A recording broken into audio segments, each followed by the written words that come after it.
Alright guys, we're going to go ahead and go straight into team preview right now. Between the players, that's going to be enemy, that's +1 on top. He is going to be running Arcanine, Sableye, Gastrodon, Aegislash, Landorus, and Gardevoir. Off screen, squirtwo going to go ahead and run Hitmontop, Landorus, Therian form, Volcarona, Gardevoir, Thundurus Incarnate, and Gastrodon. So, interesting teams coming from both players. That's the +1. If you guys were tuning in last night to the stream for the Premier Challenge, that looks pretty similar to what he was running yesterday.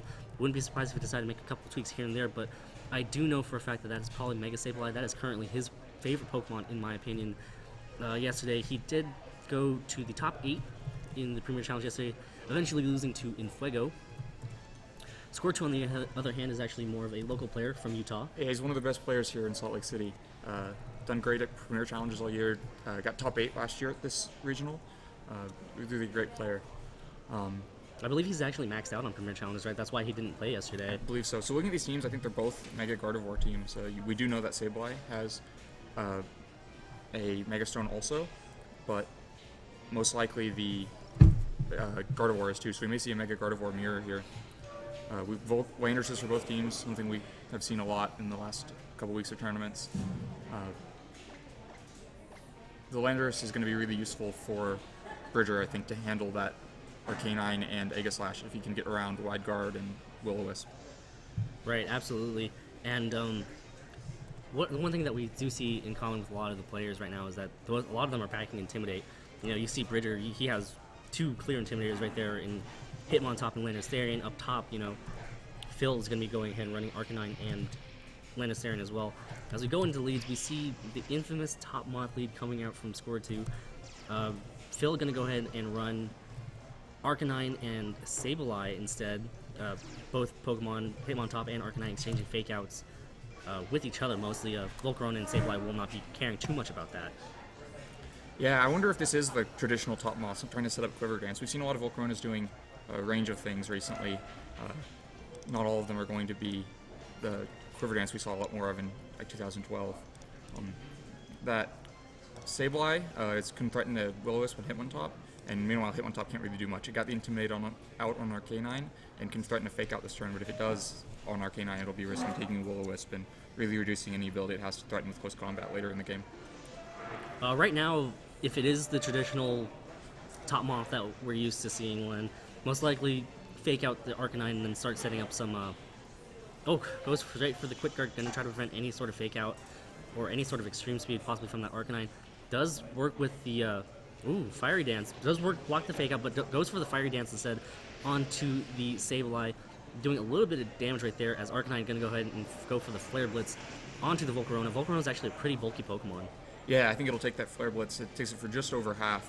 After that Intimidate, you can see how strong that Life Orb Arcanine is. The Citrus will activate here, bringing our Volcarona back in range to take another Flare Blitz, if that's what it comes down to. The Fire Dance there on Sableye is doing just under half. Doesn't get the special attack raise out of it. That would have put it in the range to knock out with another Fire Dance. If it got the special attack boost. And that's one of the moves that it was just recently introduced. I would have prefer to see that Quiver Dance, because, you know, Quiver Dance gives you so many more boosts, but at the same time, Quiver Dance is also a taunt bait. Yeah, it's taunt bait. It doesn't mean that Fire Dance damage is really useful. At +1, a Flamethrower might not have, or a Heat Wave might not have KO'd Sableye, but 2 Fire Dances does. So Volcarona gonna go ahead and go for the Tailwind as Sableye gets a free recover, essentially. Arcanine gonna go ahead and Flare Blitz into the Volcarona slot again. It's gonna be close to the knockout. I don't think it might quite pick up the knockout. On the screen here. So yeah, it doesn't quite get the knockout there with that Flare Blitz. Now the Hitmontop will close combat. It might pick up the knockout here. Right. Oh, Arcanine hangs on, and that's unfortunate. Yeah, in Life Orb Break Well range though. There's definitely one attack left for that Arcanine, even if it's not Flare Blitz. And now with the Tailwind, Volcarona can Fire Dance that Arcanine. We saw the Intimidator already, so it can't be a Flash Fire. Oh, right, absolutely. Volcarona hanging on there might actually have hurt Bridger, because I think he was expecting Volcarona to get knocked out so that he could easily just, send in one more Pokemon to operate under the Tailwind, right? Yeah, he probably would rather have another attacker in, but Hitmontop can Quick Guard here. Watch out for an extreme speed from Volcarona, or from Arcanine towards Volcarona. Oh, the Quick Guard paying off so well as Sableye. Also prevents the Will-O-Wisp too. Volcarona are going to go ahead and go for another Fiery Dance onto the Arcanine and pick up the knockout. So Quick Guard paid off well for both the Sableye and the Arcanine, probably why Bridget decided to bring it in the first place.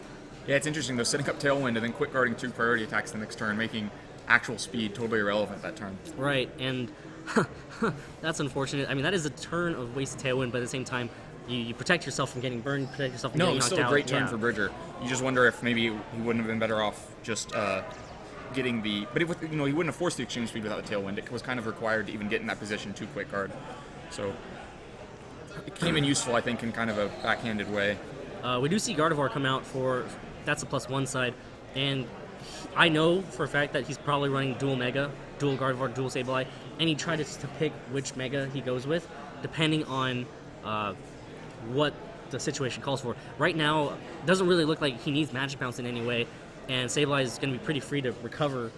Nothing's really going to be able to knock out unless that Volcarona starts getting some boost. So, And I'm sure we saw the Quash yesterday. Right, we saw the with Quash. this Tailwind set up, I'm sure he'd love to have the ability to quash things. So I think he'll stay with that regular Sableye and go into the Mega Gardevoir. So we do see Mega Gardevoir make the appearance, and yeah, right, Quash and then Hyper Voice to pick up the dual knockout right here. That'd be a pretty solid move. Him on top goes for the Wide Guard, showing all sorts of different guards that it has. Fake Out, protecting your team. That's such a good support move pool coming from the him on top, as Quash does come out onto the Volcarona, as Gardevoir goes straight for the Psychic. So, yeah, Phil with some predictions right there. Predicted the Wide Guard.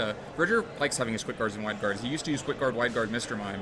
I remember that. He lost to that. So, this is actually a Hitmontop that plays very similarly. 3 of the same moveset.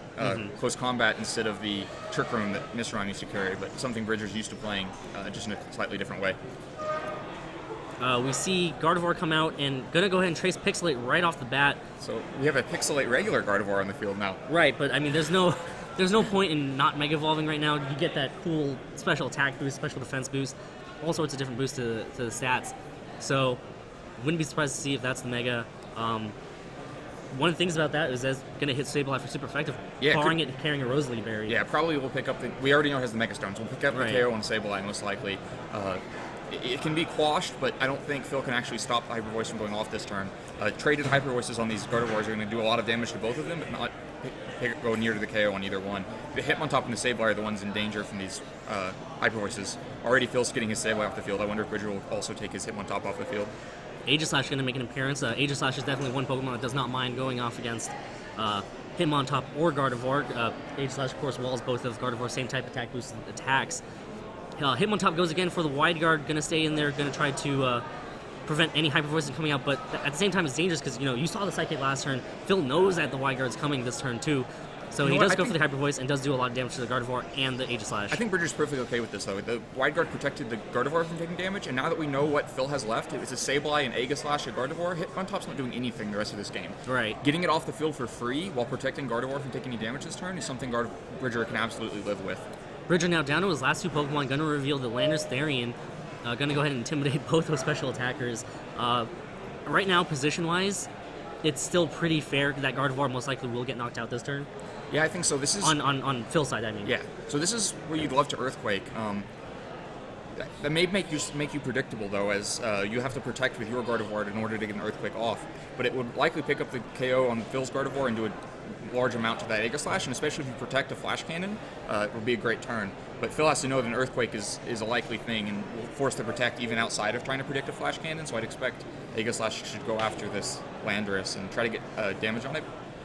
Or maybe switch to Sableye and try to get it burnt before it can knock out Gardevoir or do too much to Aegislash. Right.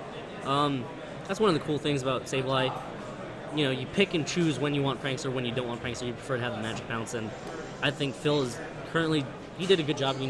Some people would have just gone Mega. Another thing to think about here, Bridger may not be able to afford to lock into Earthquake if he does have Scarf. If it's something like Assault Vest or... Knockoff with the critical hit, knocks out that Aegislash. That is unfortunate. Yeah, that puts Bridger in a great spot. Now we can afford to just knock off the rest of the game without having to worry about Earthquake. That Protect on Gardevoir is what made that a good play. If he had...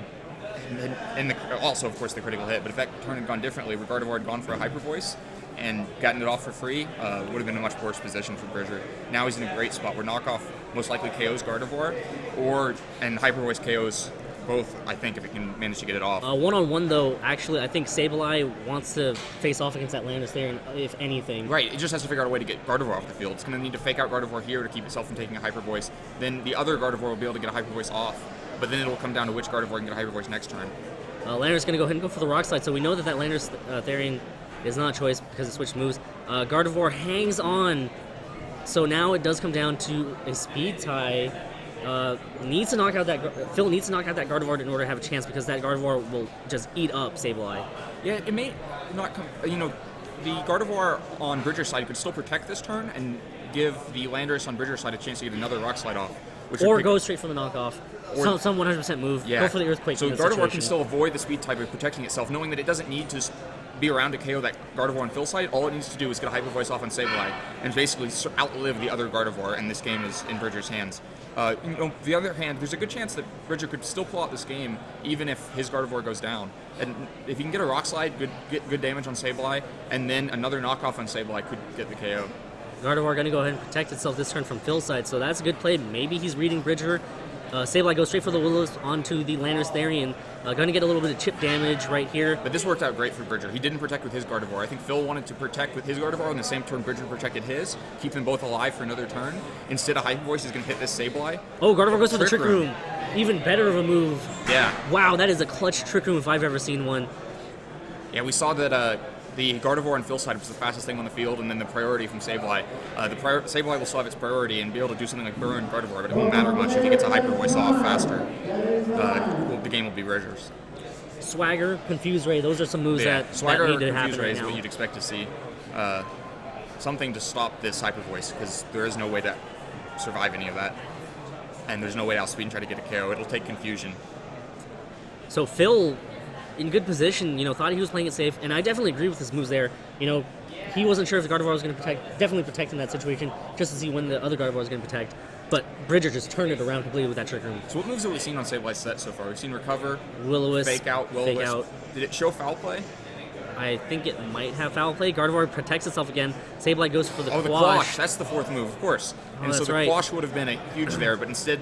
Landorus Therian goes ahead and goes for the Earthquake to knock out Gardevoir, and that's going to leave Sableye all the way in the red. So that might be it. Sableye versus a lone Landorus and Gardevoir. I think even with if the Quash had hit, though, there was no way that Phil was going to be able to get a KO with Gardevoir that turn. Either the Hyper Voice or the Earthquake or the Rock Slide or something was going to KO from Landorus. Right. The only way to do it was if Bridger protected and Phil read that protect and quashed the Landorus. I actually think by protecting there in that 2-on-2, Bridger put that was him actually a chance really to risky. lose. That was